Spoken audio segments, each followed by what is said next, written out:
Good morning विद्यार्थी मित्रों। कक्षा 12 विषय भूगोल पाठ 8 मानव अधिवास। यहाँ पर हम मानव के रहने के जो अलग अलग निवास स्थान हैं उनके बारे में चर्चा करने वाले हैं।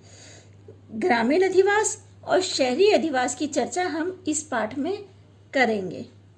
मानव के लिए भोजन के बाद दूसरी आवश्यकता है वो आवास या निवास की है। आदि मानव जंगली जानवरों को मारकर अपना भोजन प्राप्त करता था, पर समय बीतने के साथ साथ उसने खेती करना प्रारंभ किया। तो खेती करने के लिए उसे एक जगह पर स्थायी रहना पड़ा। तो पहले वो गुफाओं में रहता था, फिर कच्चे मकान बनाकर रहने लगा, इसके बाद पक्के मकान, और आज हम देखते हैं कि गगनचुंबी इमारतों में मनुष्य रह रहा है। मानव संस्कृति के विकास के साथ साथ आवास का प्रकार भी बदलता गया। जो गुफाओं में रह रहा था वो धीरे धीरे गगनचुंबी इमारतों में रहने लगा, यानी जो आवास का प्रकार था वो बदल गया। गुफा में रहने वाला मानव आज गगनचुंबी इमारतों में रहने लगा। बिखरे हुए आवास के बदले आज अधिक संख्या में पास पास समूह रूप में बनाए गए आवासों की परिस्थिति का निर्माण आवश्यक बना।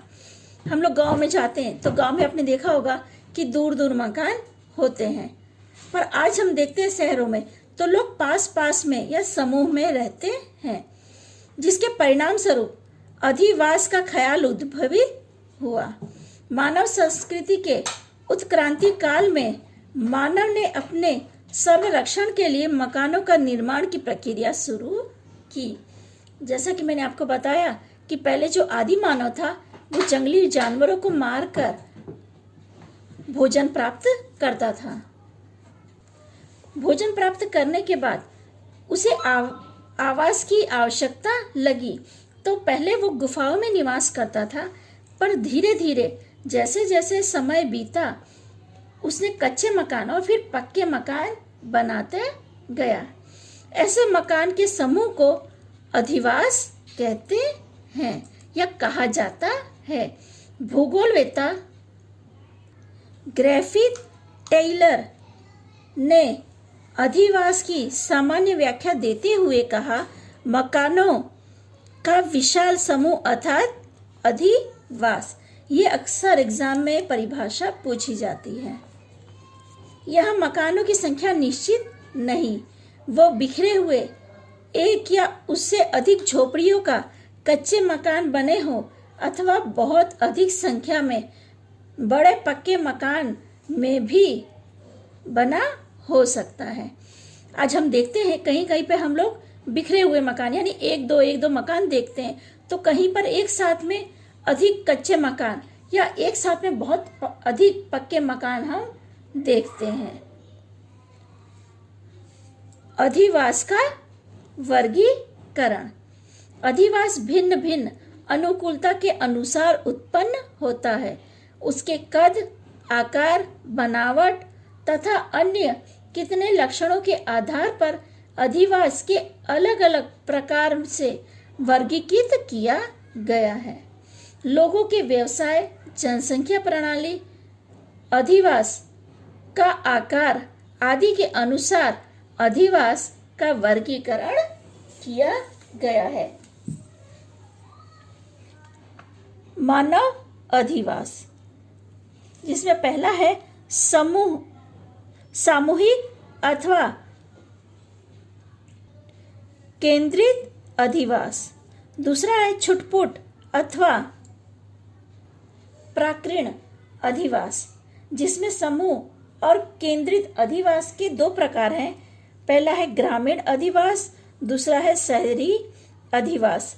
अधिवास को हम लोग आवास के नाम से भी जानते हैं। समूह अथवा केंद्रीय अधिवास, जब बहुत से परिवार और अधिक संख्या में मनुष्य इकट्ठा होकर अपने निवास परस्पर पास पास बनाते हैं और उसमें नियमित रहना शुरू करें, ऐसी परिस्थिति को सामूहिक अधिवास या आवास कहते हैं। इस प्रकार के अधिवासों में सड़कें, गलियां, मकान आदि का विस्थापन प्रकार से आयोजन किया गया होता है। हमने देखा है जो सोसाइटियां होती हैं उसमें देखो जो मकान है वो लाइन से होते हैं, गलियां सीधी रखी जाती है, जो सड़क मार्ग है वो सीधे रखे जाते हैं।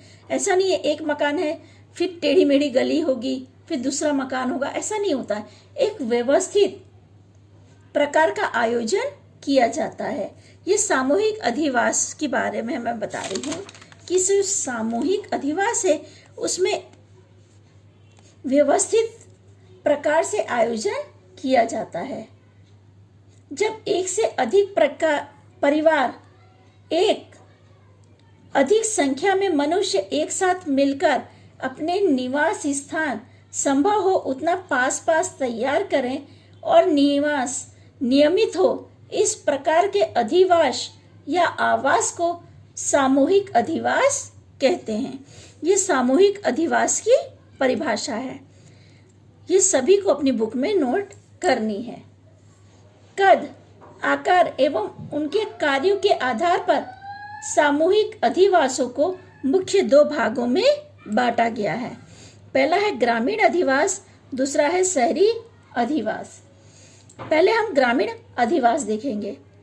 ग्रामीण शब्द प्राथमिक आर्थिक प्रवृत्तियों की प्राथमिकता दर्शाता है। विश्व में जिसे ग्रामीण अधिवास कहा जाता है, ऐसे अधिवास में बसने वाले लोगों की प्राथमिक प्रवृत्ति जैसे कृषि, पशुपालन, मत्स्य पालन तथा जंगल से मिलने वाली वस्तु को इकट्ठा करना इत्यादि पर आधारित है। आज भी कृषि या ग्रामीण लोगों का मुख्य एवं महत्वपूर्ण लक्षण गिना जाता है। यानी जो गांव में रहते हैं वो लोग प्राथमिक प्रवृत्ति करते हैं, कहने का अर्थ है।